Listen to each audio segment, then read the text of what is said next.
Vijay cinema actor. ఆయన సినిమాల నుంచి రాజకీయాల్లోకి వచ్చి ముఖ్యమంత్రి అయ్యారు. తను చక్కగా ఉదయాన్నే 10 గంటలకల్లా సెక్రటేరియట్కి వస్తారు. ట్రాఫిక్ జాములు వద్దని చెప్తారు. రోడ్డు పక్కన ట్రాఫిక్ వెళ్తూ ఉండగానే ఒక లైన్లో విజయ్ టూర్ వెళ్ళిపోయేటట్టు ప్లాన్ చేసుకుని వచ్చారు. ఇప్పుడు రేవంత్ రెడ్డి కూడా అట్లాగే ప్లాన్ చేస్తున్నారని చెప్తున్నారు. అది పక్కన పెడితే ఆయన రివ్యూలు చేసేటటువంటి సందర్భంలో అధికారులకు ఒక ఫీలింగ్ ఉంటుంది కదా. సినిమా యాక్టరు ఈవెన్ అధికారుల పిల్లలు కూడా అంటారు కదా, హీరో విజయ్ని కలిసావా, విజయ్తో ఫోటో దిగవా అని చెప్పేసి.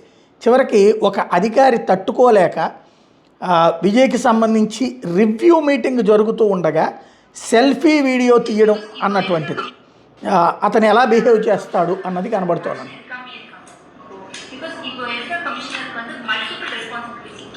అదిగో అధికారి బట్టతల ఈయన.